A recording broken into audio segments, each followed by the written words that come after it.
चलो देखो, लिखो क्लासिकल रिलेटिविटी।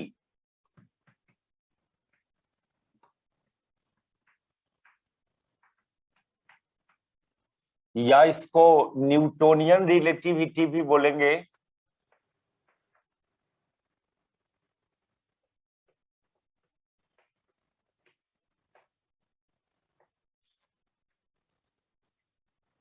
फिर इसके बाद आएगा स्पेशल रिलेटिविटी या आइंस्टीन रिलेटिविटी। 11-12 लेवल तक जो रिलेटिविटी यूज करते थे हम लोग, यही क्लासिकल रिलेटिविटी, न्यूटोनियन रिलेटिविटी और कोई भी रिलेटिविटी पर हो गया। अच्छा, इससे पहले हम लोग इनर्शियल रिफरेंस फ्रेम को डिफाइन किया और इवेंट डिस्क्राइब किया, event and coordinate of event. तो किसी भी फिजिकल फेनोमेना को इवेंट बोलते हैं और वो कहाँ हुआ और कब हुआ, ये दो चीज उस इवेंट का कोऑर्डिनेट कहलाता है। कहाँ हुआ ये उस इवेंट का पोजीशन कोऑर्डिनेट, एंड कब हुआ उस ये बात उस इवेंट का टाइम कोऑर्डिनेट। फिजिकल फेनोमेना को इवेंट बोलेंगे, कुछ भी किया उसको एक फिजिकल फेनोमेना बोला। हम उस चीज को देखा, वो भी एक फिजिकल फेनोमेना हुआ। आप यहां से चलना स्टार्ट किए, ये भी एक फिजिकल फेनोमेना हुआ। फिजिकल फेनोमेना मतलब यही नहीं कि बम ब्लास्ट हुआ, यही फिजिकल फेनोमेना नहीं है। हम चले, ये भी एक फिजिकल फेनोमेना। हम किसी टाइम पर वहां पर हैं, वो भी एक फिजिकल, एक इवेंट हुआ। हर बात को एक इवेंट बोलेंगे और वो कहां पर, उसका पोजीशन क्या है इवेंट का, एंड टाइम क्या है, ये दो चीज इवेंट का कोऑर्डिनेट कहलाएगा। Position coordinate and time coordinate. और पोजीशन कोऑर्डिनेट खुद तीन टाइप का होता है, तीन गो, एक्स वाई जेड। और एगो इधर टाइम कोऑर्डिनेट है, तो टोटल 4 कोऑर्डिनेट्स हुआ इवेंट में, 4 कोऑर्डिनेट हुआ। तो इस इवेंट को ज्योमेट्रिकली रिप्रेजेंट करने चलेंगे आप, तो आपको एक 4 डायमेंशनल स्पेस की जरूरत पड़ेगा, क्योंकि 4 कोऑर्डिनेट है। किसी भी बात को डिस्क्राइब करने के लिए 3 ही कोऑर्डिनेट की जरूरत पड़ा, तो उस बात को ज्योमेट्रिकली एक्सप्रेस करना होगा तो 3 डायमेंशनल स्पेस की जरूरत पड़ेगा। जितने कोऑर्डिनेट की जरूरत पड़ा किसी भी चीज को डिस्कस करने के लिए, उतना डायमेंशनल स्पेस इमेजिन करना होगा। अभी हमको इवेंट को डिस्क्राइब करने के लिए 4 कोऑर्डिनेट की जरूरत पड़ रहा है, तो हमको एक 4 डायमेंशनल स्पेस की जरूरत पड़ेगा। और 4 डायमेंशनल स्पेस में 4 एक्सिस होगा, लेकिन दिखाने के लिए 2 एक्सिस दिखाओगे, एक टाइम एक्सिस एंड एक लाइन पर पोजीशन। और पोजीशन में ऐसे घेर देना, ये टेंसर रिप्रेजेंटेशन है। एक टेंसर कैलकुलस एक मैथमेटिक्स है जो मैथ ऑनर्स वाले को पढ़ना पड़ता है। हम लोग को थोड़ा सा यूज रिलेटिविटी जहां भी आएगा, सेमेस्टर 5 में थोड़ा इस रिप्रेजेंटेशन का ज्यादा यूज करेंगे। उस ऐसा नहीं कि उसके लिए पहले वो टेंसर कैलकुलस पढ़ना ही है, ऐसा कोई जरूरी नहीं है। थोड़ा सा रिप्रेजेंटेशन सीखना होगा वहां पर। ऐसा कर देना मतलब वाई एक्सिस जेड एक्सिस वो भी रिप्रेजेंट हो गया। तो दिखाएंगे 2 एक्सिस, लेकिन इस एक्सिस में 3 गो समझेंगे ऐसा ऐसा।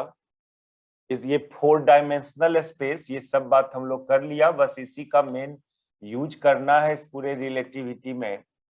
4 डायमेंशनल स्पेस, इसमें कोई पॉइंट कंसीडर किया आप तो उसमें 4 कोऑर्डिनेट होगा उस पॉइंट में, 3 पोजीशन कोऑर्डिनेट और एक टाइम कोऑर्डिनेट। इस पॉइंट को पॉइंट रीड नहीं करोगे, क्या रीड करोगे, इवेंट रीड करोगे। इस 4 डायमेंशनल स्पेस का एक स्पेशल नाम भी है। 4 डायमेंशनल स्पेस का एक स्पेशल नाम है मिन्कोवस्की स्पेस। Minkowski space. चलो, तो इवेंट का मीनिंग समझ के रखो, उसका इवेंट का कोऑर्डिनेट। तो अब देखो, ये न्यूटोनियन रिलेटिविटी, क्लासिकल रिलेटिविटी, इसके बाद हम लोग पढ़ेंगे स्पेशल रिलेटिविटी, आइंस्टीन का रिलेटिविटी। तो कोई भी रिलेटिविटी है वो स्टार्ट होता है सम पोस्टुलेट्स से, कुछ पोस्टुलेट्स से वो स्टार्ट होता है। पोस्टुलेट्स मींस कि उसका कोई मैथमेटिकल प्रूफ नहीं, वो बात कुछ स्टेटमेंट होगा, कुछ स्टेटमेंट होगा जिसको पोस्टुलेट्स बोलते हैं। ऐसा स्टेटमेंट जो बात पता किया गया हो नेचर को ऑब्जर्व करके, इस नेचर को डीपली ऑब्जर्व किया गया होगा और वो बात लिखा गया है, उस बात का कोई मैथमेटिकल प्रूफ नहीं, उसको पोस्टुलेट्स बोलते हैं। हम लोग जब फिजिक्स को प्रोग्रेस करते हैं तो बहुत सारा बात टर्म आता है, कभी पोस्टुलेट्स रीड करेंगे, कभी लॉज की बात करेंगे, कभी हम लोग थ्योरम की बात करते हैं। तो थ्योरम, लॉज, ये सब कुछ लॉज ऐसे हैं जिसका मैथमेटिकल प्रूफ नहीं है, कुछ लॉज ऐसा है जिसका मैथमेटिकल प्रूफ है। जैसे कुलम्स लॉ का कोई मैथमेटिकल प्रूफ नहीं, वो तो नेचर को ऑब्जर्व करके लिखा गया है। Newton's laws of motion nature को ऑब्जर्व करके लिखा गया, उसका कोई मैथमेटिकल प्रूफ नहीं। लेकिन कुछ लॉज ऐसे भी है जिसका मैथमेटिकल प्रूफ मिलता है। जहां भी पोस्टुलेट्स वर्ड यूज करे तो उसका कोई मैथमेटिकल प्रूफ नहीं होगा, वो चीज नेचर को ऑब्जर्व करके लिखा गया होगा। तो न्यूटन का जो रिलेटिविटी है या किसी भी साइंटिस्ट का रिलेटिविटी सम पोस्टुलेट्स से स्टार्ट होता है वो, और इसमें दो पोस्टुलेट्स है। न्यूटन के रिलेटिविटी का दो पोस्टुलेट्स, पोस्टुलेट्स मींस की ऑब्जर्वेशन है, नेचर का ऑब्जर्वेशन है। There are two postulates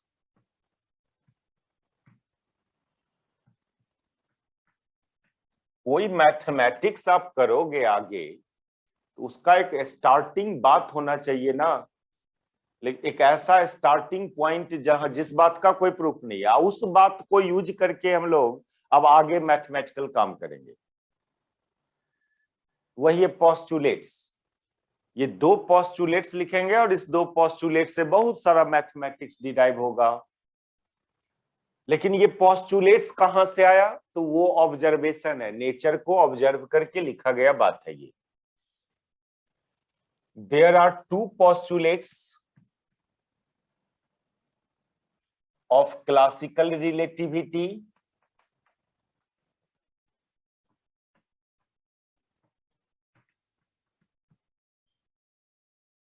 first postulates कि लॉज। अच्छा एक बात और, एक तो इवेंट क्या चीज है, इवेंट का कोऑर्डिनेट क्या चीज है। दूसरा बात, हम लोग को सब काम करना है दो इनर्शियल रिफरेंस फ्रेम के बीच, नॉन इनर्शियल फ्रेम वाला काम अभी नहीं करना है, वो एमएससी लेवल का रिलेटिविटी पढ़ोगे वहां पर करेंगे। अभी हम लोग का ग्रेजुएशन लेवल में जो रिलेटिविटी है वो इनर्शियल फ्रेम के बीच कुछ रिलेशंस को ऑब्जर्व करना है। कोई इवेंट इस इनर्शियल फ्रेम में, उस इवेंट का क्या कोऑर्डिनेट है, तो उसी इवेंट का कोऑर्डिनेट उस इनर्शियल फ्रेम में क्या होगा, ये काम करना है। इवेंट के कोऑर्डिनेट को रिलेट करना है from one inertial frame to other inertial frame. ये जो पोस्टुलेट्स भी है वो भी इनर्शियल फ्रेम के लिए ही दिया गया है। तो पहला पोस्टुलेट्स है कि ऑल लॉज ऑफ फिजिक्स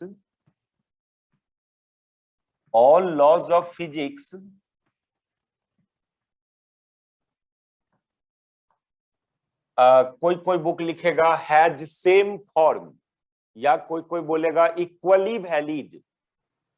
हम लोग यहाँ पर हैज सेम फॉर्म लिखते हैं, दोनों बात लिख दो, हैज सेम फॉर्म या ब्रैकेट में लिख दो, और इक्वली वैलिड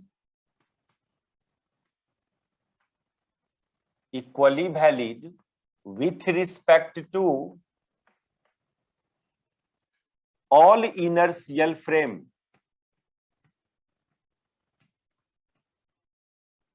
ये एक पोस्टुलेट से क्या कहना चाहता है ये आपको, all laws of physics has same form with respect to all inertial frame. इसको, इस बात को यदि एक्सप्लेन करें, इसका मीनिंग हुआ ये, ऑल लॉज ऑफ फिजिक्स, आप क्या क्या लॉ जानते हो, Coulomb's law, Ampere's law, Faraday law, इधर Newton's law, law of conservation of energy, बहुत सारे लॉज है, इक्वली वैलिड या has same form with respect to all inertial frame. Means ये कि एक इनर्शियल फ्रेम के रिस्पेक्ट में यदि कूलम्स लॉ डिफाइन करते हो Q1 Q2 by are square, के Q1 Q2 by are square, तो दूसरा इनर्शियल फ्रेम वाला भी यही फॉर्मूला यूज करेगा। भले ही दूसरे वाले के रिस्पेक्ट में आर का वैल्यू अलग हो, चार्ज का वैल्यू अलग हो जाए, लेकिन फॉर्मूला का शेप वही तो रहेगा उसके रिस्पेक्ट में भी। फॉर्मूला के शेप में चेंजिंग नहीं करना है। ये इनर्शियल वाला बोलता है कि electric force between two charge particle is directly proportional to charge and inversely proportional to square of distance between them. तो वो इनर्शियल फ्रेम वाला भी यही बात बोलेगा, भले ही उसके रिस्पेक्ट में बॉडी पार्टिकल का चार्ज का वैल्यू अलग हो जाए, डिस्टेंस का वैल्यू अलग हो जाए, लेकिन लॉज में चेंजिंग नहीं करेगा वो। ये इनर्शियल वाले न्यूटन सेकेंड लॉ को बोलता है rate of change of linear momentum directly proportional to force, तो वो भी यही बोलेगा, भले ही उसके रिस्पेक्ट में मोमेंटम कुछ और हो, इसके रिस्पेक्ट में मोमेंटम कुछ और हो, लेकिन ये यूज करेगा F proportional dp by dt proportional to f, तो वो भी यूज करेगा dp by dt proportional to f ही, लेकिन p अलग अलग हो सकता है दोनों के रिस्पेक्ट में, लॉज में चेंजिंग नहीं होगा। सब इनर्शियल फ्रेम वाला सेम लॉ यूज करेगा।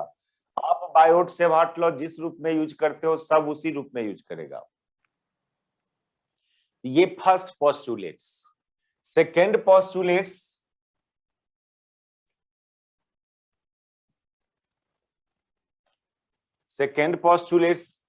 the space and time are absolute.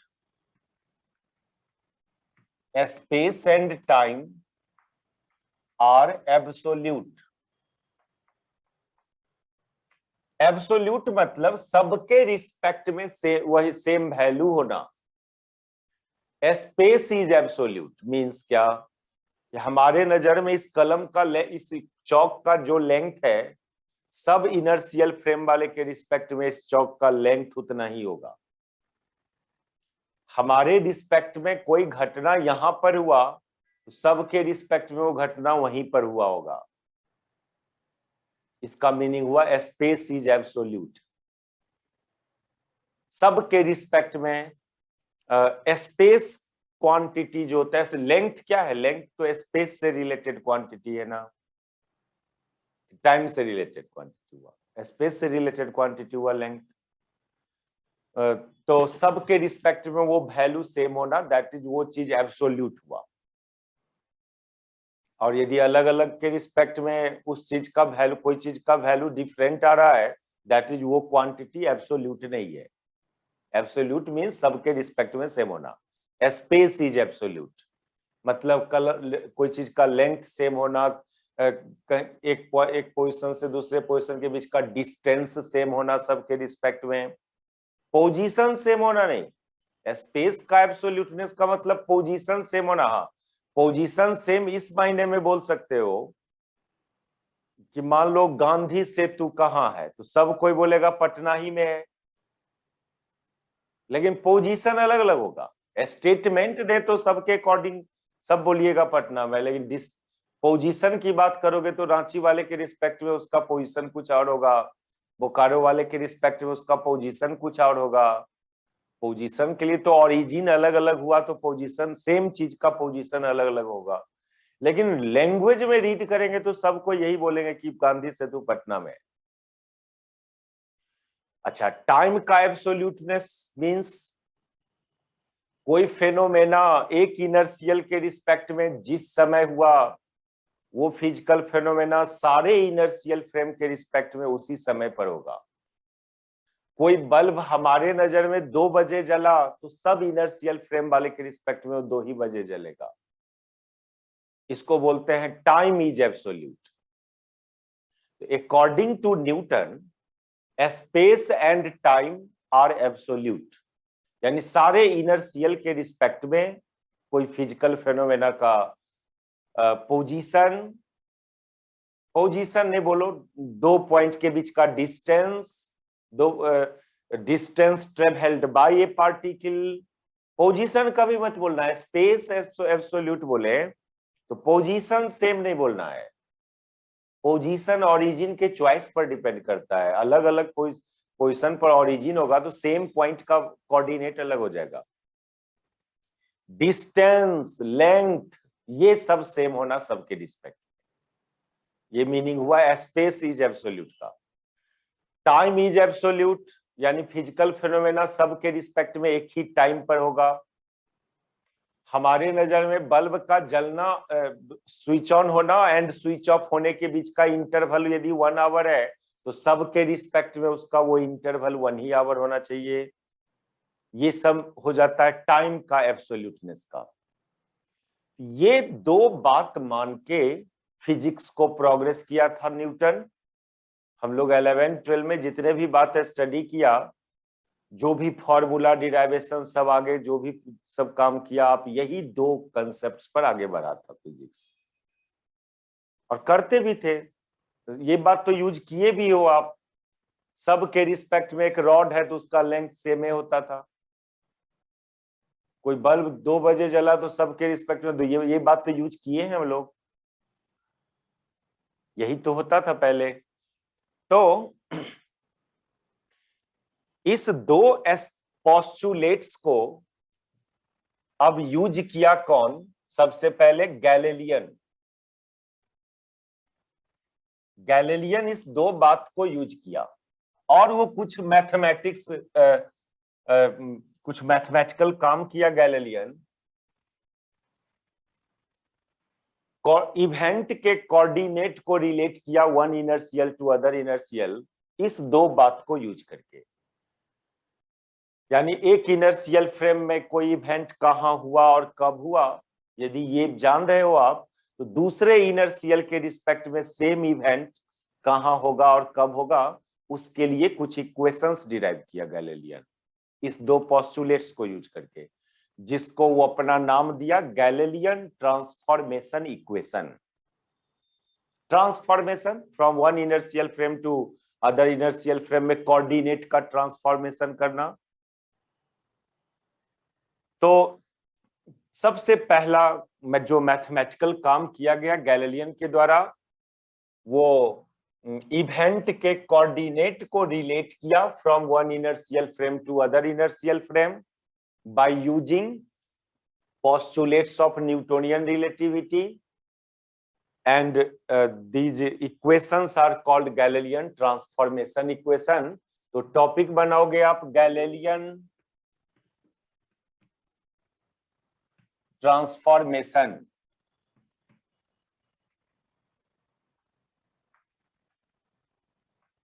Galilean transformation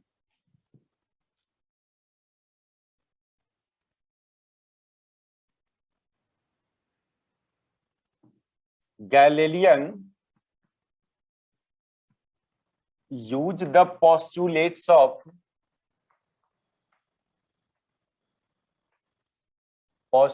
of Newton relativity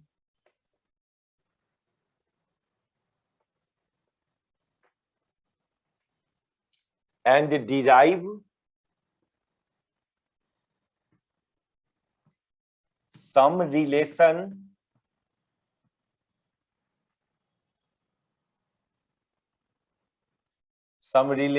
for the transformation of coordinate of event, transformation of coordinate of event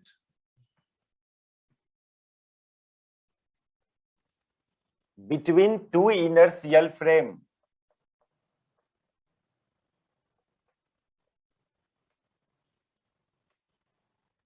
between two inertial frame, and these equations are called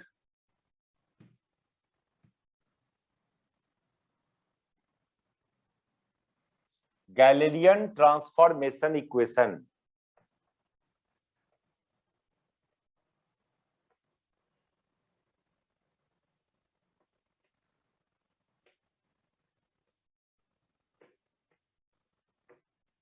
ठीक है, क्या क्या contribution है Galilean का? Galilean इस postulates को use करके event का कोऑर्डिनेट को रिलेट किया from one inertial frame to other inertial frame. मतलब आप ऐसे समझो, कोई फिजिकल फेनोमेना, कोई इवेंट कहाँ हुआ और कब हुआ, ग्राउंड फ्रेम में, तो वही physical phenomena moving inertial frame, move करता हुआ फ्रेम भी इनर्शियल होता है, उसके रिस्पेक्ट में कहाँ हुआ और कब हुआ। देखिए, हम पोस्टुलेट्स लिख रहा था उस समय बोला था पोजीशंस अलग अलग हो सकता है, रिफरेंस फ्रेम अलग है तो सेम चीज का पोजीशन अलग होगा, लेकिन दो पोजीशन के बीच का डिस्टेंस, कोई चीज का लेंथ, ये सब के रिस्पेक्ट में सेम होना चाहिए। पोजीशंस तो डिफरेंट होगा। आप ये थोड़ा सा यहां पर गलत मत समझना पोस्टुलेट्स को। पोस्टुलेट्स में स्पेस इज एब्सोल्यूट बोला, इससे पोजीशन सेम मत समझ लेना इवेंट का दोनों इनर्शियल के रिस्पेक्ट में। तो लेकिन टाइम तो सेम ही समझेंगे इवेंट का, पोजीशंस डिफरेंट होगा, दो पोजीशन के बीच का डिस्टेंस सेम होगा, लेंथ सेम होगा, ये मीनिंग हुआ है स्पेस इज एब्सोल्यूट का। तो इवेंट का कोऑर्डिनेट को रिलेट किया from one inertial frame to other inertial frame, that is, ऐसे करके लिख दो, दैट इज ही relate coordinate of event, he relate coordinate of event from one inertial frame to other inertial frame.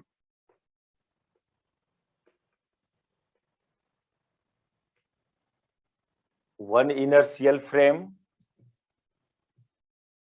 to other inertial frame.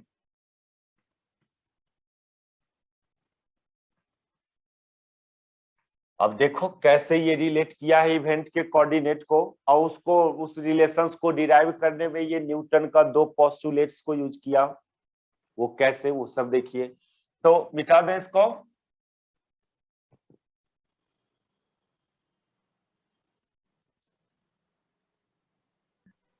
इसको मिटा दिया जाए। Yes sir. Yes sir. तो हम लोग भी क्या करेंगे ना, दो इनर्शियल फ्रेम लेंगे। जब दो इनर्शियल फ्रेम के बीच ही रिलेशंस करना है तो दो इनर्शियल फ्रेम लोगे आप, और एक इनर्शियल फ्रेम ग्राउंड फ्रेम ही ले लेना, और एक इनर्शियल फ्रेम मूविंग फ्रेम लेना विथ रिस्पेक्ट टू ग्राउंड। लिखो, consider two inertial frame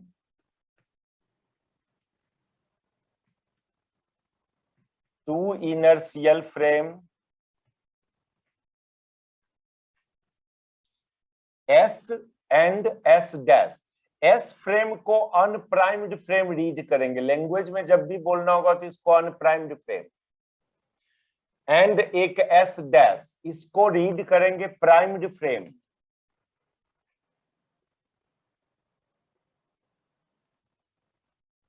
Where S is stationary and S dash is moving with constant velocity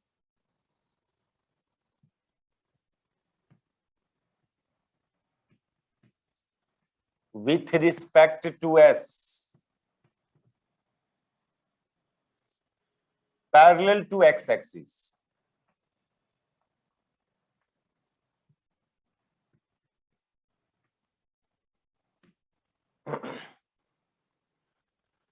ये जरूरी नहीं है कि ये फ्रेम का जो एस डैश फ्रेम को बोल रहे हो मूव कर रहा है वो एक्स एक्सिस के पैरेलल, ये कोई जरूरी नहीं है, वो 3 डायमेंशनल मोशन भी ले सकते हो आप।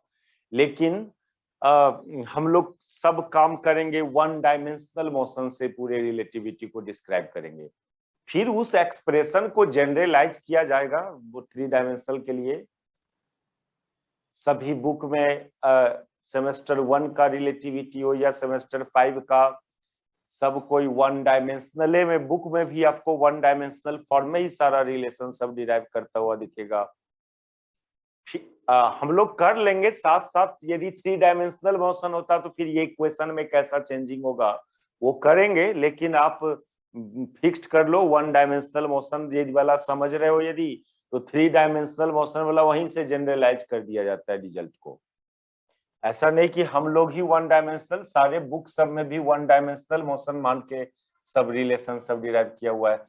और तो 2 इनर्शियल फ्रेम ले रहे हैं हम लोग, एक inertial frame rest frame, ground से रेस्ट है, और दूसरा एक इसका एक्सिस का नाम दे दो एक्स वाई, इसके ओरिजिन को ओ से डिनोट करो। और एक इनर्शियल फ्रेम लो, एक इनर्शियल फ्रेम ये 2 इनर्शियल फ्रेम ले रहे हैं हम लोग, इसका एक्सिस का नाम एक्स डैश वाई डैश से डिनोट करें, इस फ्रेम को एस डैश से डिनोट करें। और एस डैश के बारे में क्या बोले, ये कांस्टेंट वेलोसिटी से मूव कर रहा है पैरेलल टू एक्स एक्सिस। इसका ओरिजिन को ओ डैश से डिनोट करो। बस खाली ये कंसेप्ट में लिख दो कि initially origin of both inertial frame coincides with each other initially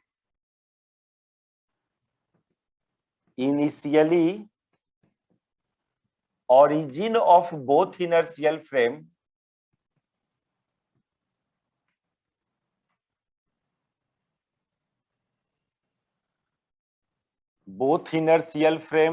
coincides with each other।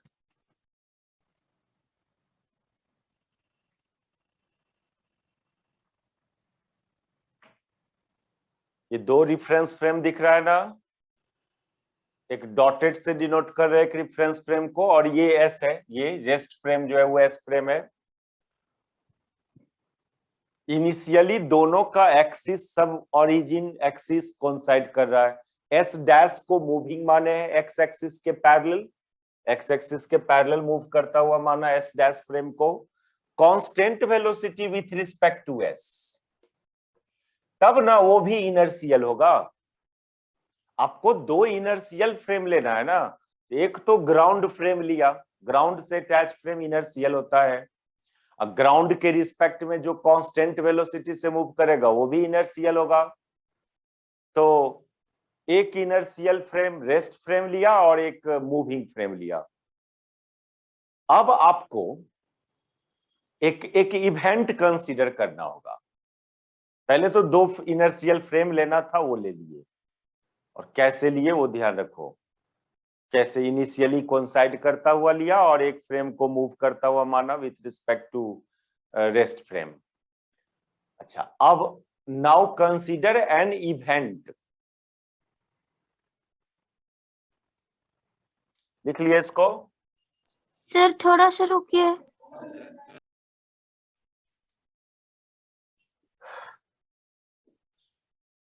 Now consider an event. अब देखिए यहाँ पर बहुत बुक वाले लोग अपना अपना एक इवेंट मानता है गैलीलियन ट्रांसफॉर्मेशन इक्वेशन डिराइव करने के लिए। हम यहाँ पर एक बहुत बेस्ट एग्जांपल सेट किए हुए हैं और सब बैच में वही एग्जांपल्स लेते हैं हम। बहुत अच्छा एग्जांपल, आपको समझने में आसानी होता है। एक इवेंट हम लोग कंसीडर करते हैं एरोप्लेन का टेक ऑफ होना। एरोप्लेन मान लो यहां से स्टार्ट किया इस ओरिजिन पर से,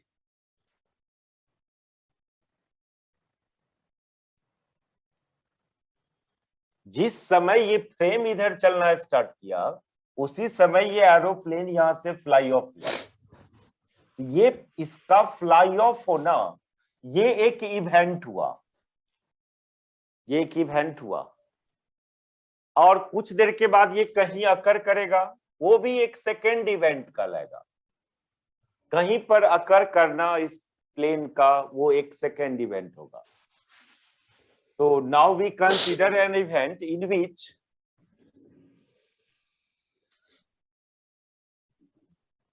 an aeroplane starts flying off.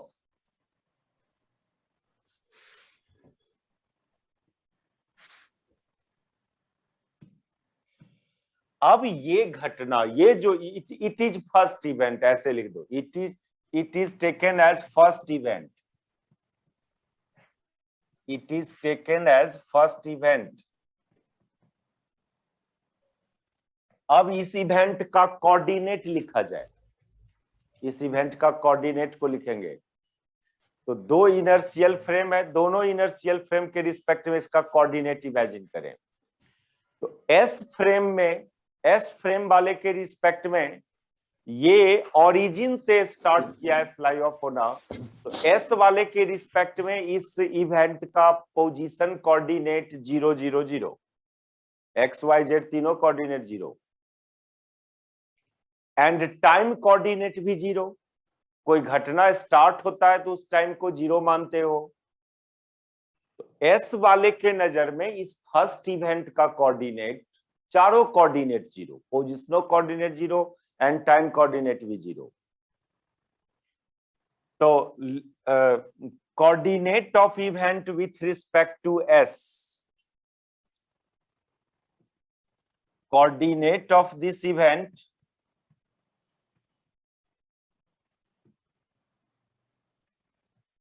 With respect to S, ये हो जाएगा 0 0 0 0। समझ रहे हो, 3 पोजीशन कोऑर्डिनेट है और एक टाइम कोऑर्डिनेट है। तो ओरिजिन से पर वो इवेंट अकर किया है, इसलिए पोजीशन कोऑर्डिनेट 0, और स्टार्ट है, स्टार्टिंग है, इनिशियल बात है, वो तो इनिशियल टाइम को 0 ही मानते हैं। And with respect to S dash, with respect to S dash, S dash वाले फ्रेम के रिस्पेक्ट में, एस डैशो फ्रेम का तो ओरिजिन वहीं पर है, तो एस डैश वाले के रिस्पेक्ट में भी इस इवेंट का पोजीशन कोऑर्डिनेट 0 होगा, तीनों position coordinate. And S dash वाले के रिस्पेक्ट में भी ये इवेंट स्टार्ट हुआ है तो टाइम कोऑर्डिनेट 0 होगा।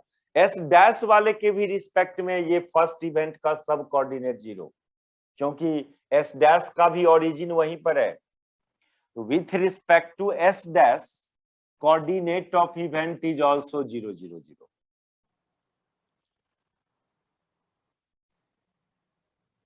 क्योंकि उसका भी ओरिजिन वही है, उसके लिए भी तो घटना स्टार्टे हुआ ना, और कोई फेनोमेना स्टार्ट हुआ उस टाइम को 0 मानेंगे। अब कुछ देर के बाद की बात करते हैं हम लोग, कुछ देर के बाद देखो, आफ्टर सम टाइम,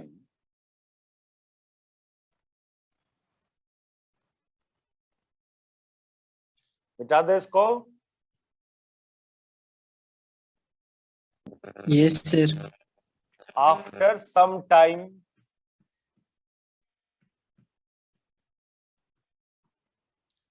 एक दूसरा फिगर बनाओगे,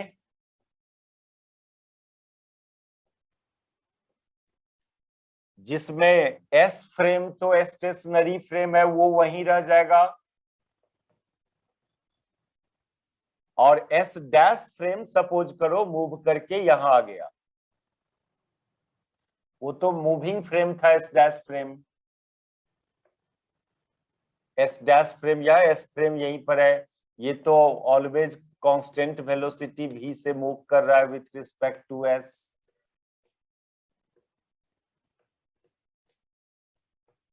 इसका ओरिजिन यहां आ गया, या हमारा एरोप्लेन सपोज करो यहां आ गया,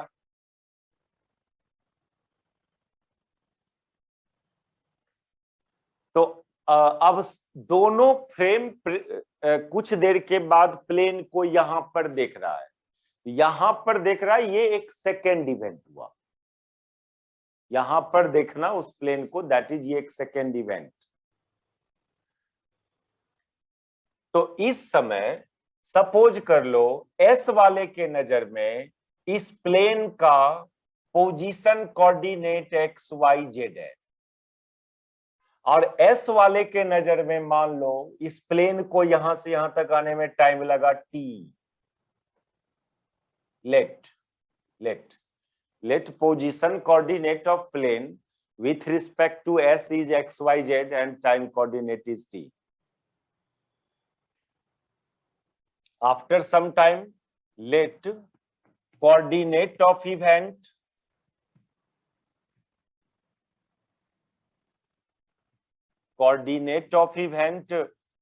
with respect to s के रिस्पेक्ट में इवेंट का कोऑर्डिनेट कुछ देर के बाद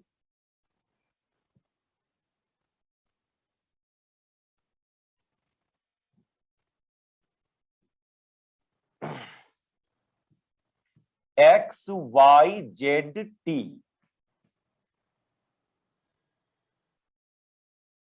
दोनों का ओरिजिन अलग अलग है ना, इसके नजर में पोजीशन कोऑर्डिनेट कुछ और होगा, इसके नजर में पोजीशन कोऑर्डिनेट इसका कुछ और होगा। And with respect to S dash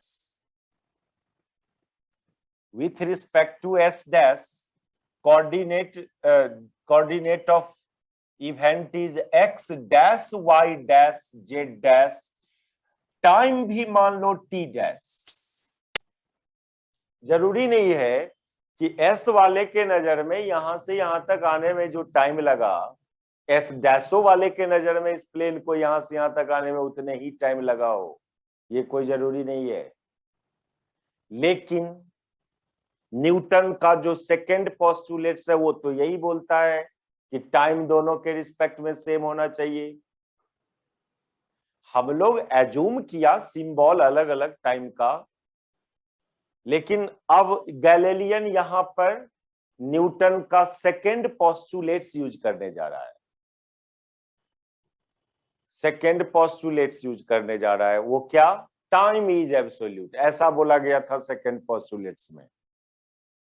तो गैलीलियन माना तो अलग अलग टाइम, लेकिन according to postulates of Newton relativity, time is absolute, that is t equal to t dash. But from second postulates of Newton,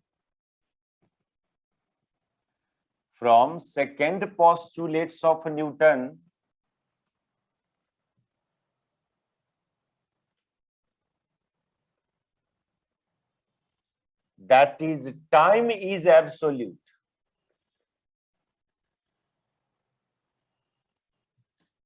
यानी सारे दोनों इनर्शियल फ्रेम के रिस्पेक्ट में उसका वहां पर मिलने का टाइम सेम होगा, टाइम इज एब्सोल्यूट, यानी T dash equal to T. ठीक है, आप माना अलग अलग टाइम, लेकिन according to second postulates time is absolute, यानी टाइम सेम होना चाहिए। चलो, एक यहां पर आप पोस्टुलेट्स का यूज किया। अब गैलीलियन वही सेकंड पोस्टुलेट्स का पहला पार्ट यूज करने जा रहा है कि स्पेस इज एब्सोल्यूट। अब ये पार्ट को यूज करने जा रहा है वो। स्पेस इज एब्सोल्यूट का मतलब दो चीज बताया आपको, कोई रॉड का लेंथ सेम, किसी पार्टिकल के द्वारा डिस्टेंस ट्रेवल्ड सेम। तो यहां पर स्पेस इज एब्सोल्यूट का कौन बात यूज करेंगे? Distance travelled by plane with respect to both frame must be same. ये second postulate था। Now also from second post इसको मिटा दें।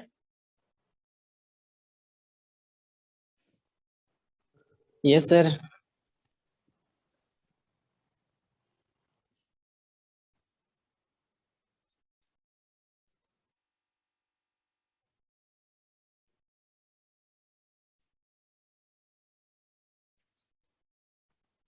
also from second postulates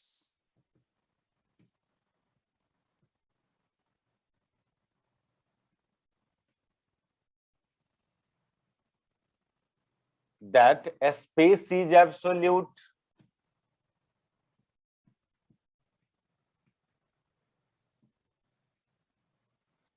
that is distance traveled by plane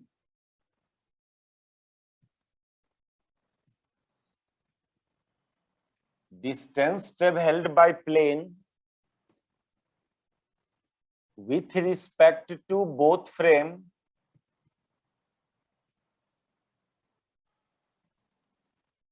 must be same.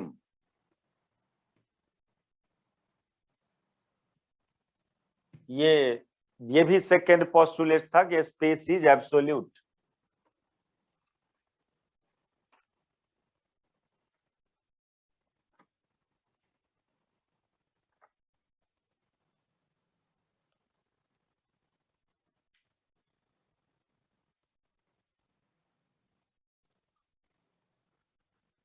तो चलो दोनों frame के respect में उस प्लेन का डिस्टेंस ट्रेवल्ड फाइंड करते हैं हम लोग। तो distance travelled by plane with respect to S find करो पहले। डिस्टेंस ट्रेवल्ड बाय प्लेन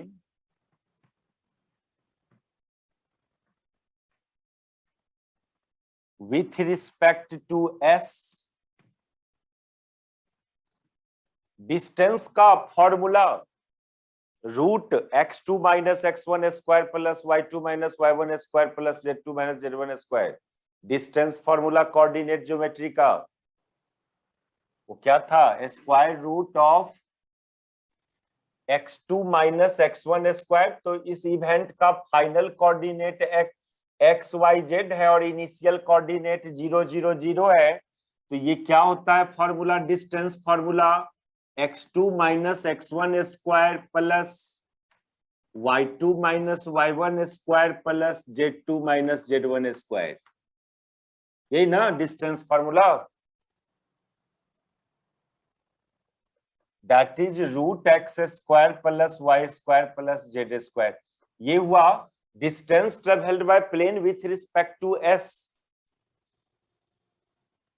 अब ये quantity with respect to s dash find करो।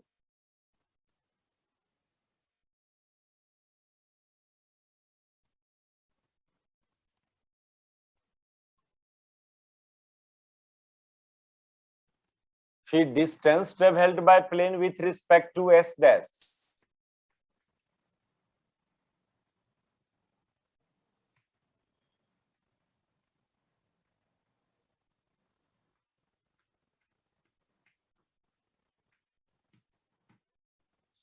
s डैश के रिस्पेक्ट में इस प्लेन का initial x coordinate and y coordinate and z coordinate कितना? सर इनिशियल तो 0 था ना एस डैश के भी रिस्पेक्ट में। कब? जब ये ओरिजिन यहां था, लेकिन ये ऑब्जर्वर यहां से यहां पर रह के ऑब्जर्व कर रहा है इसके इनिशियल पोजीशन को। ये ऑब्जर्वर जब यहां चला गया है तब देख रहा है प्लेन का इनिशियल पोजीशन। तो इतना पीछे दिखाई देगा ना उसको इनिशियल पोजीशन। Yes sir. यहां पर बैठ के आप देख रहे हो इस पोजीशन को। ये पोजीशन ठीक है, प्लेन इनिशियली यहां था एस डैश वाले के नजर में भी, लेकिन ये मेजर तो यहां रह के इसके इनिशियल पोजीशन को कर रहा है। यहां पर बैठ Yes, के sir. मेजर कर रहा है उसका इनिशियल पोजीशन को। तो ये आपको VT डिस्टेंस पीछे नजर आएगा।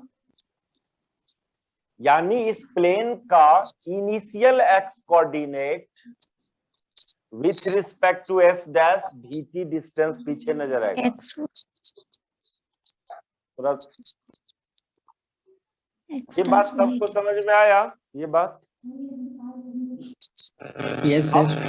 प्लेन का पोजीशन कहाँ चेंज कर रहे हैं? प्लेन का इनिशियल पोजीशन यही था एस डैश वाले के नजर में भी, लेकिन मेजर तो यहां पर बैठ के कर रहे हो ना, इस पोजीशन को यहां पर बैठ के मेजर कर रहे हो, तो यहां पर बैठ के कोई इस पोजीशन को मेजर करेगा तो vt डिस्टेंस पीछे नजर आएगा, क्योंकि ये वेलोसिटी v था, जब तक प्लेन यहां आया तब तक ये फ्रेम vt डिस्टेंस आगे ट्रेवल कर गया।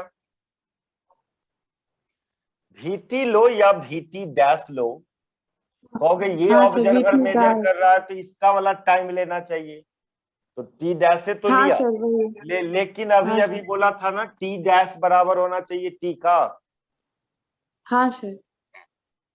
ओरिजिनली तो यहाँ भी t डैश ही होना चाहिए, क्योंकि ये ऑब्जर्वर मेजर कर रहा है इस पोजीशन को, तो ये अपने रिस्पेक्ट वाला टाइम कंसीडर करेगा। लेकिन vt डैश इक्वल टू, मतलब आपके प्लेन का initial X coordinate, final x coordinate तो एक्स डैश माना था, minus initial X coordinate minus vt लोगे,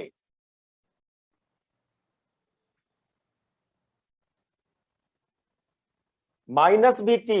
अरे इस ओरिजिन के लिए ये पोजीशन तो निगेटिव एक्स एक्सिस पर ना हुआ, इस ओरिजिन के रिस्पेक्ट में ये पोजीशन निगेटिव एक्स एक्सिस पर हुआ, तो इसका कोऑर्डिनेट, इसका एक्स कोऑर्डिनेट इसके रिस्पेक्ट में माइनस में लेंगे, यस सर। प्लस अब आइए वाई कोऑर्डिनेट और जेड कोऑर्डिनेट में, तो उसके रिस्पेक्ट में final Y coordinate Y dash था, लेकिन इनिशियल वाई कोऑर्डिनेट जीरो मानोगे, इनिशियल जेड कोऑर्डिनेट भी जीरो मानोगे, क्योंकि ये ओरिजिन एक्स एक्सिस पर ही कोइंसाइड कर रहा है, एक्स एक्सिस पर, तो एक्स एक्सिस से कोइंसाइड कर रहा है ये ओरिजिन, तो वाई कोऑर्डिनेट एक्स एक्सिस के लिए Y coordinate and Z coordinate तो जीरो होता है एक्स एक्सिस पर के लिए। ये प्लेन मेरा यहां था इनिशियली, तो इसके रिस्पेक्ट में X coordinate minus vt dash होगा, लेकिन Y coordinate and Z coordinate तो इस पॉइंट का जीरो रहेगा,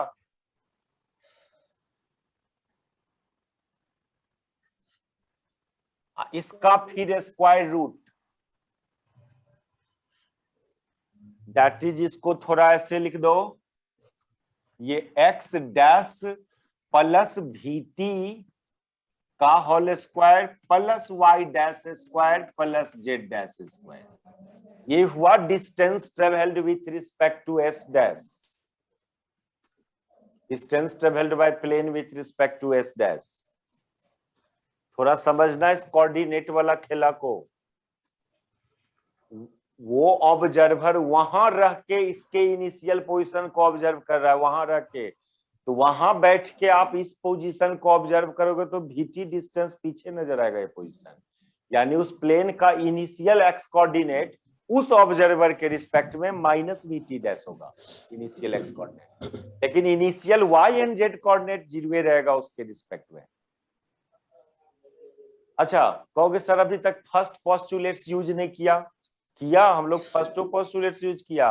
डिस्टेंस फॉर्मूला देखो, डिस्टेंस फॉर्मूला एस वाले के नजर में जो लिया वही हम लोग एस डैश वाले के भी नजर में लिया, नहीं? क्या था first law, first postulates, laws of physics है सेम फॉर्म, यानी कोई फॉर्मूला यूज कर रहे हो उस फ्रेम में जिस रूप में, उसी रूप में वो फॉर्मूला को इस फ्रेम में भी यूज किया हम लोग, वहां पर root x2 minus x1 square plus y2 इस टाइप से लिया डिस्टेंस फॉर्मूला, तो क्या इसमें भी तो उसी टाइप से लिया ना, x y z दोनों के रिस्पेक्ट में अलग अलग था, लेकिन फॉर्मूला का फॉर्म तो दोनों में सेम है ना। Yes sir. तो फर्स्ट पोस्टुलेट्स भी यूज हुआ यहाँ। अब सेकेंड पोस्टुलेट्स का ये कहना था कि स्पेस इज एब्सोल्यूट, मतलब distance travelled by plane with respect to both must be same, तब इस दोनों को इक्वल कर दें, इक्वेट कर दे दोनों को हम लोग, तो from the absoluteness of A space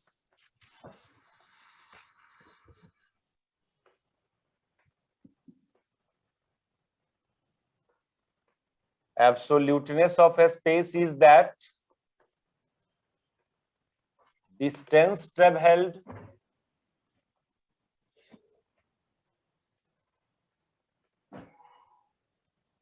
with respect to both frame must be same.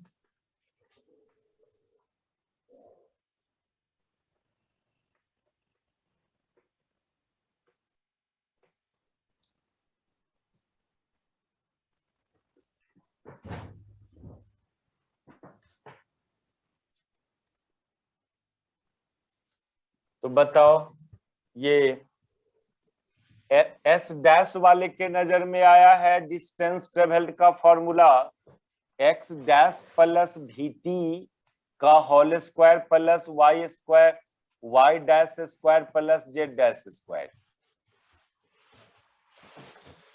और एस वाले के नजर में आया था डिस्टेंस का value X square plus Y square plus Z square आया था। अब इस दोनों को कंपेयर करो, LHS एंड RHS को कंपेयर करो। कंपेयरिंग LHS एंड RHS, तो क्या पता चल रहा है? देखिए यहां पर एक्स स्क्वायर की जगह यहां X dash plus V T square है, मतलब x इक्वल टू किसका? X dash plus V T का, एंड y स्क्वायर की जगह y डैश स्क्वायर है, यानी y equal to y dash and z equal to z dash. उधर हम लोग एक काम पहले ही कर लिया था, t equal to t dash. ये जो इक्वेशंस बना, ये जो इक्वेशन आया,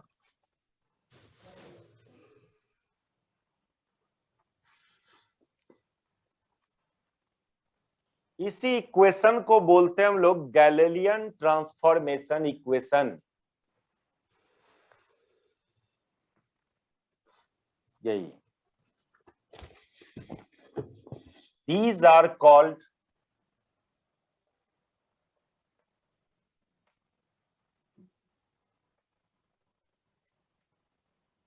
Galilean transformation equation.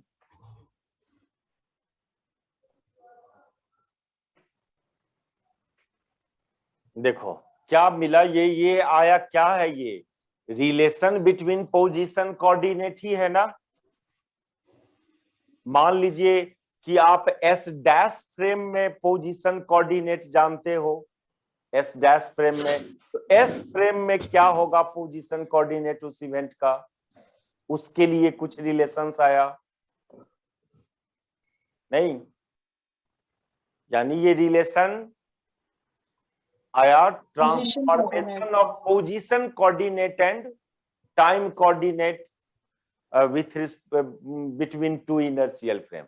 Time coordinate में तो कोई ट्रांसफॉर्मेशन नहीं आया, टाइम कोऑर्डिनेट तो सेम है दोनों फ्रेम में, लेकिन पोजीशन कोऑर्डिनेट में देखो वाई वाला पोजीशन एंड जेड वाला वो भी सेम है, यानी एस वाले के नजर में जो इवेंट का वाई कोऑर्डिनेट होगा जेड कोऑर्डिनेट होगा, एस डैशो वाले के रिस्पेक्ट में इवेंट का वाई जेड कोऑर्डिनेट वही रहेगा, एक्स कोऑर्डिनेट में चेंजिंग आ रहा है।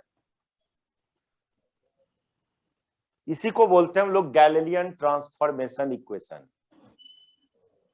इस इक्वेशंस को इस रूप में भी यूज किया जाता है,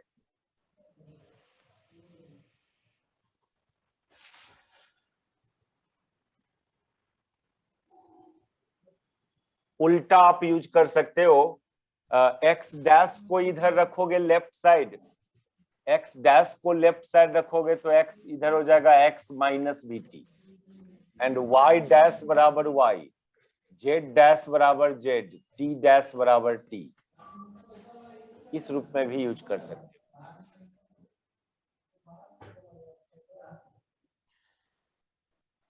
पोजीशन एक इनर्शियल फ्रेम में इवेंट का एक्स कोऑर्डिनेट जान रहे हो, तो दूसरे इनर्शियल फ्रेम में उसी इवेंट का एक्स कोऑर्डिनेट क्या होगा। वाई और जेड कोऑर्डिनेट तो सेम है दोनों इनर्शियल फ्रेम में, टाइम सेम है, लेकिन ये जो डिराइव किया आप एस डैश फ्रेम को एक्स एक्सिस के पैरेलल मूव करता हुआ मान के, यानी वन डायमेंशनल मोशन मूव करता हुआ माना एस डैश फ्रेम में। यदि S dash frame 3 dimensionally move करता, एक्स एक्सिस के पैरेलल नहीं मूव करके, सपोज करो ये एस फ्रेम था और एस डैश फ्रेम मान लो ऐसे चल रहा होता, इस तरह से उसमें वेलोसिटी होता, एक्स एक्सिस के पैरेलल मोशन है, ऐसा motion 3 dimensional motion. 3 dimensional motion में क्या होगा, इसके वेलोसिटी में तीनों कंपोनेंट होगा, Vxi plus Vyj plus Vzk। मान लो इसके वेलोसिटी में तीनों कंपोनेंट है, तो उस केस में y कोऑर्डिनेट जो सेम दिख रहा है वो सेम नहीं होगा, वो उसमें भी ट्रांसफॉर्मेशन आ जाएगा इस टाइप से। z कोऑर्डिनेट में भी इस टाइप से ट्रांसफॉर्मेशन आ जाएगा। फॉर 3 डायमेंशनल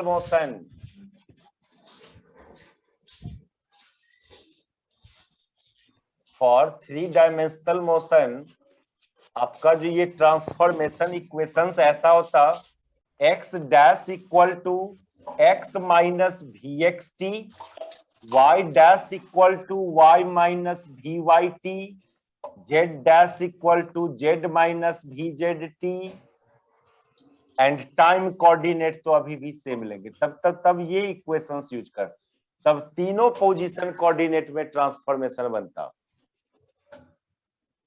यदि 3 डायमेंशनल मोशन लेते हो तो बाद में ऐसा नहीं करना है, बाद में अब सब काम 1 डायमेंशनल मोशन मान के करेंगे हम लोग।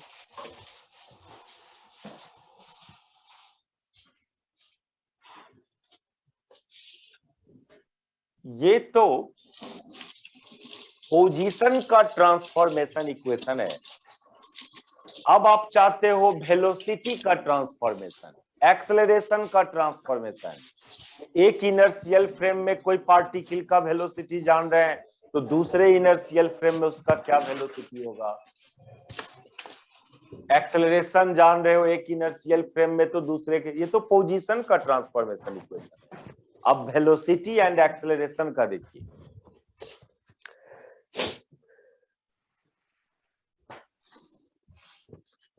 तो इस वेलोसिटी वाले को बोलते हैं हम लोग क्लासिकल वेलोसिटी एडिशन रूल। इसका नाम रिलेटिविटी में इस तरह से लिया गया है, क्लासिकल वेलोसिटी एडिशन रूल, जिसको आप पहले से सिंपली रिलेटिव वेलोसिटी नाम से जानते हैं, उसी को रिलेटिविटी की भाषा में क्लासिकल वेलोसिटी एडिशन रूल बोलते हैं। एक इनर्शियल फ्रेम में पार्टिकल का वेलोसिटी पता है, दूसरे इनर्शियल फ्रेम में क्या होगा, ये काम किए हो 11-12 लेवल तक, वहां पर सिर्फ रिलेटिव वेलोसिटी बोलते थे उस इक्वेशन को। लेकिन जो रिलेटिविटी चैप्टर में उसी इक्वेशंस को, जिसको अपने रिलेटिव वेलोसिटी, उसको इस तरह से रीड किया जाता है, classical velocity addition rule, that is transformation of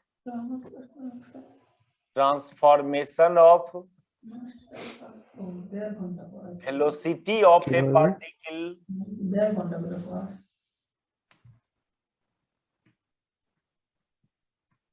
between two inertial frame।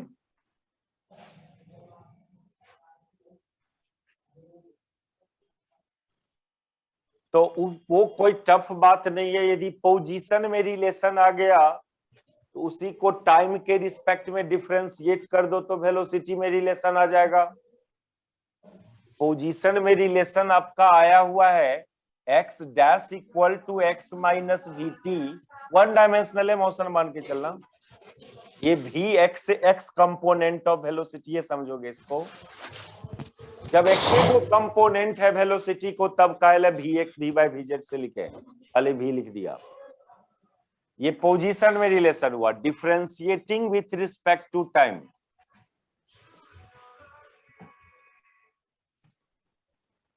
Differentiating with respect to time, ये हो जाएगा dx डैश बाई dt, ये dx बाई dt माइनस भी इंटू 1। भी कांस्टेंट है, ये भी क्या है, फ्रेम एस डैश का वेलोसिटी। किसका velocity? S dash. Sir mic off है सर। मेरा माइक ऑफ है। माइक ऑन है सर। किसका सर? नहीं ध्यान देता है ना, बार बार बोले कि अपना माइक चेक कर लिया करो। जब भी कोई आवाज आवे तो अपना माइक पहले देख लिया करना है। कुछ डिस्कस उसकस करना हो तो ऑन करना। तो ये भी यहाँ पर डिफरेंशिएट, इसको किया डिफरेंशिएशन तो dx बाई dt, इसको डिफरेंशिएट करोगे तो v कांस्टेंट है। v तो s डैश का वेलोसिटी और इसको कांस्टेंट माना था हम लोग, ये कांस्टेंट था विथ रिस्पेक्ट टू s, वो तो डिफरेंशिएशन से बाहर आ जाएगा। t का डिफरेंशिएशन 1, t के रिस्पेक्ट में कर रहे हैं। अच्छा अब यहां देखो, ये dx डैश बाई dt भी तो वेलोसिटी का यूनिट है ना, पोजीशन का डिफरेंशिएशन टाइम के रिस्पेक्ट में। तो चूंकि आप s डैश फ्रेम के रिस्पेक्ट वाला पोजीशन को डिफरेंशिएट किए हो, तो ये जो वेलोसिटी भी देगा वो s डैश से फ्रेम के रिस्पेक्ट वाला। यहां s फ्रेम के रिस्पेक्ट वाले पोजीशन को डिफरेंशिएट किए हो, तो यहां से जो वेलोसिटी निकल के आएगा वो s फ्रेम के रिस्पेक्ट वाला। यानी इस इक्वेशंस को आप सिंबॉलिकली ऐसे लिखेंगे, dx डैश बाई dt को लिखोगे u डैश, और dx बाई dt को लिख दो u माइनस v। इस इक्वेशन में कौन सिंबल क्या चीज है? u डैश है वेलोसिटी ऑफ पार्टिकल। वहां पर अब चूंकि प्लेन से लेकर के एरोप्लेन से लेकर डिराइव किए थे तो एरोप्लेन समझना, with respect to S dash, u हुआ velocity of particle with respect to S, और v क्या, v वेलोसिटी ऑफ पार्टिकल नहीं, ये पार्टिकल का वेलोसिटी नहीं है, ये velocity of frame S dash with respect to s।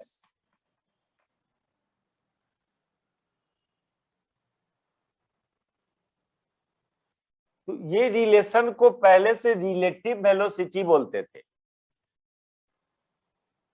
s frame में वेलोसिटी पता है, तो s डैश फ्रेम में क्या वेलोसिटी होगा?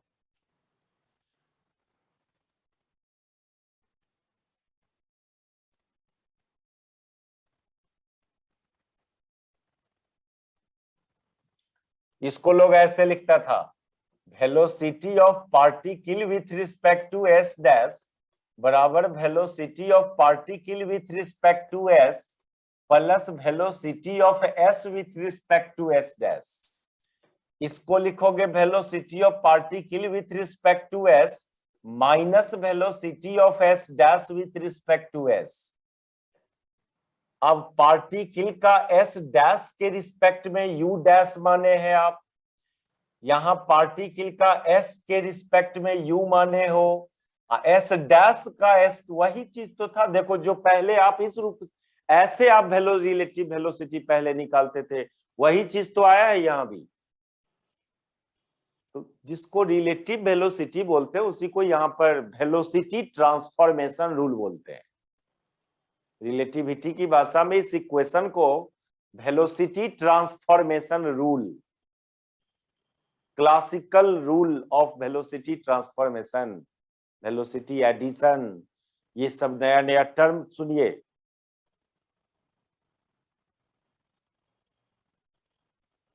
और है अब एक्सेलरेशन का ट्रांसफॉर्मेशन। एस डैश फ्रेम में एक्सेलरेशन पता है तो एस फ्रेम में क्या होगा एक्सेलरेशन, या एस फ्रेम में एक्सेलरेशन पता है तो एस डैश फ्रेम में क्या होगा। इसके लिए उसको बोलेंगे classical law of transformation of acceleration, यानी एक्सेलरेशन में क्या रिलेशन होगा दोनों फ्रेम में। इसको एक बार और टाइम के रिस्पेक्ट में डिफरेंशिएट कर देंगे। Again differentiating with respect to time. यहां पर डिफरेंशिएशन करोगे तो ये d u dash by d t, ये d u by d t minus ये डी भी बाई डी टी, लेकिन ये टर्म 0 हो जाएगा क्योंकि भी कांस्टेंट है। सिंबल का मीनिंग समझना बहुत जरूरी। तीन गो वेलोसिटी है, किस वेलोसिटी, कौन वेलोसिटी क्या है, कभी पार्टिकल का वेलोसिटी है तो कभी फ्रेम एस डैश का वेलोसिटी है। वो भी ऑलवेज यूज कर रहे हैं हम लोग velocity of frame S dash with respect to S.